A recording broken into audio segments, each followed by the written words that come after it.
Assalamualaikum warahmatullahi wabarakatuh.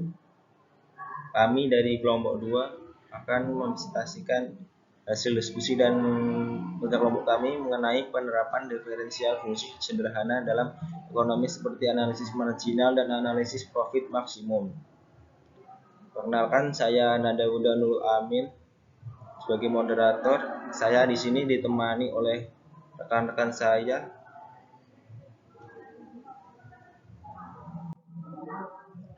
Yang pertama, Jaimatul Mahjumah Arifin dengan nomor NIM 225221051. Yang kedua, Eva Cahya Mustika, nomor NIM-nya 225221065.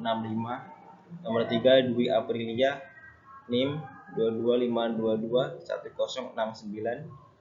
Nomor 4, Dea Amanda 225221076. Oke, selanjutnya saya akan mempersilahkan kepada pemateri pertama, yaitu Eva Cahya Mustika. Baik, di sini saya akan menjelaskan mengenai konsep marginal. Di sini ada konsep marginal. Biaya marginal dalam ilmu ekonomi diartikan sebagai perubahan dalam biaya total yang terjadi sebagai akibat dari produksi suatu unit tambahan. Pendapatan marginal diartikan perubahan dalam pendapatan total yang disebabkan oleh penjualan suatu barang tambahan. Karena biaya total maupun pendapatan merupakan fungsi dari total output, maka biaya marginal dan pendapatan marginal masing-masing dapat dinyatakan secara matematis sebagai turunan dari fungsi total mereka masing-masing. Di sini ada jika TC sama dengan TC dalam kurung Q, maka MC sama dengan MTC per Q. Di mana TC yakni total cost, Q yakni tingkatan output, MC yakni marginal cost, dan TC per Q. Jadi diperolehnya nanti kalau TC sama dengan TC dalam kurung Q, nanti jadinya marginal cost sama dengan total cost per tingkatan output. Dan jika TR sama dengan TR dalam kurung Q, maka MR sama dengan TR per Q, di mana TR yakni total revenue dan Q tingkatan output, MR marginal revenue.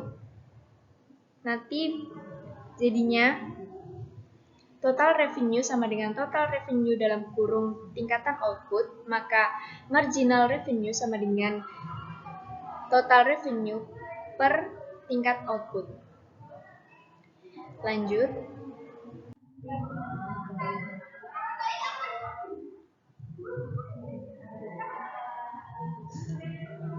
Dalam konsep marginal terdapat fungsi yang pertama mendatangkan laba jika harga jual melebihi biaya marginal dan produksi tambahan serta biaya marginalnya tidak mempengaruhi satuan dan harga. Yang kedua, biaya tetap akan mengalami perubahan selama produksi tambahan masih dalam batas kapasitas yang ada. Dan yang ketiga, menambahkan biaya tetap pada kapasitas awal menjadi biaya marginal. Selain fungsi, dalam konsep marginal juga ada manfaat. Manfaat yang pertama, menutup suatu departemen. Yang kedua, divisi atau bagian. Yang ketiga, menutup suatu unit produksi. Yang keempat, memproduksi sendiri atau membeli. Yang kelima, ekspansi pabrik atau unit usaha. Dan yang terakhir, menyetujui atau menolak suatu tawaran kerjasama atau lainnya. Itu menurut Samuelson et al. 2002, manfaat analisis marginal. Oke, yang selanjutnya penerimaan total akan dijelaskan oleh rekan saya. Baik, di sini saya sebagai pemateri kedua akan melanjutkan menjelaskan materi mengenai konsep marginal yang tadi sudah dijelaskan oleh Mbak Eva sebelumnya. Di sini yang selanjutnya yaitu penerimaan total atau disebut total revenue. Penerimaan total ini diartikan sebagai pendapatan yang diperoleh dari hasil penjualan produk untuk persaingan pasar sempurna. Kurva TR merupakan garis lurus menaik dimulai dari titik nol yang berkaitan dengan asumsi bahwa pembeli dan penjual di pasar persaingan sempurna merupakan pengikut harga atau biasa disebut dengan price taker. Harga ditentukan oleh kekuatan pasar, sementara penjual dan pembeli tidak dapat memengaruhi harga. Walaupun mereka dapat menentukan berapa kuantitas yang ditawarkan atau diminta. Oleh karena itu, penjual dan pembeli merupakan quantity setter dan price taker. Secara matematis, penerimaan total ini dapat dirumuskan dengan TR sama dengan P atau Q, di mana TR ini merupakan total revenue dan P ini price dikali dengan Q itu adalah quantity atau kuantitas. Dan selanjutnya yaitu penerimaan rata-rata atau disebut juga average revenue. Penerimaan rata-rata ini diartikan sebagai penerimaan total yang diproduksi. Secara matematis dirumuskan dengan AR sama dengan TR dibagi Q sama dengan P. AR ini merupakan average revenue dan TR ini merupakan total revenue yang sebelumnya sudah saya jelaskan dibagi dengan quantity dan sama dengan price.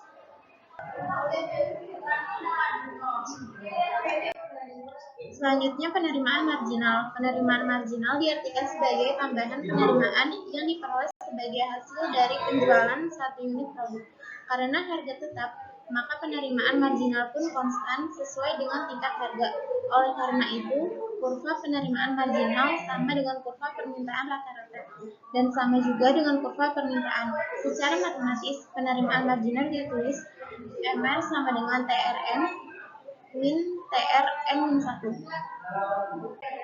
Selanjutnya ada biaya marginal. Biaya marginal diartikan sebagai tambahan biaya yang harus dikeluarkan sebagai akibat dari produksi satu unit tambahan.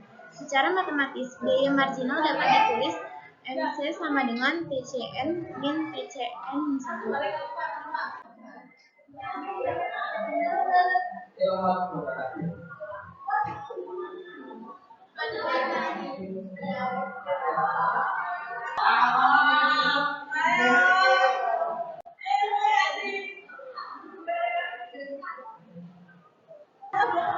Di sini ada materi analisis profit maksimum. Naik turunnya harga akan sangat mempengaruhi produksi perusahaan. Untuk menghindari risiko kerugian karena adanya perubahan harga, maka seorang pengusaha harus selalu dapat menghitung titik pulang pokoknya dari kondisi apapun. Titik pulang adalah keadaan ketika total penerimaan sama dengan total biaya yang dikeluarkan. Untuk mengetahui titik pulang pokok dan laba maksimum suatu perusahaan, maka harus terlebih dahulu total biaya dan total penerimaan yang diperoleh suatu perusahaan. Laba maksimum tercapai ketika MR sama dengan NC atau marginal revenue sama dengan marginal cost. Di sini terdapat contoh soal, diketahui besarnya biaya tetap atau FC sama dengan 25.000 dan biaya variabel atau VC sama dengan 100 Q plus 0,10 Q kuadrat. Berapa Q terbaik harus diproduksi agar tercapai laba maksimum jika harga adalah 300 per unit. Laba maksimum tercapai ketika MR sama dengan NC. Dan untuk mencari MR dan NC, terlebih dahulu kita tentukan besarnya TR dan TC. TR di sini rumusnya P atau harga dikalikan V. P di sini diketahui adalah 300, jadi 300 V. Selanjutnya MR sama dengan TR turunan sama dengan 300. TC, FC plus VC, V sama dengan 25.000 ditambah 100 Q ditambah 0,10 Q kuadrat. MC sama dengan TC turunan sama dengan 100 plus 0,20 Q. Yang kedua, ada syarat laba maksimum, yaitu MR sama dengan NC. MR tadi diketahui 300 dan NC sama dengan 100 plus 0,2 Q. 0,2 Q dipindahkan ke sebelah kiri, jadi 0,2 Q sama dengan 300 kurangi 100 sama dengan 100. Jadi Q sama dengan 200 dibagi 0,2 Q. sama dengan 1000. Selanjutnya besaran laba maksimum sama dengan TR min TC sama dengan 300 Ki min TC-nya 25.000 min 100 Ki min 0,10 Ki kuadrat. 300 Ki kurangi 100 Ki sama dengan 200 Ki min 25.000 min 0,10 Ki kuadrat sama dengan 300 dikalikan Ki-nya tadi adalah 1000 min 25.000 min 0,10 dikalikan Ki lagi 1000 kuadrat sama dengan 200.000 min 25.000 min 0,10 kali 1 juta. 200.000 dikurangi 25.000 hasilnya 175.000 dikurangi 100.000. Jadi hasilnya 75.000. Oke, saya akan menarik kesimpulan dari materi presentasi kali yang saya sampaikan dan teman-teman saya, yaitu perhitungan analisis marginal dan analisis profit maksimum memiliki hubungan antara satu sama lain. Untuk menghitung profit maksimum dibutuhkan beberapa data yang meliputi penerimaan total, penerimaan rata-rata, penerimaan marginal, biaya rata-rata. Masing-masing data tersebut memiliki pengaruh dalam perhitungan laba maksimum perusahaan, di mana laba maksimum tercapai ketika MR sama dengan MC. Oke, sekian dari presentasi kami dari kelompok 2. Apabila ada salahnya kami ucapkan maaf. Assalamualaikum warahmatullahi wabarakatuh.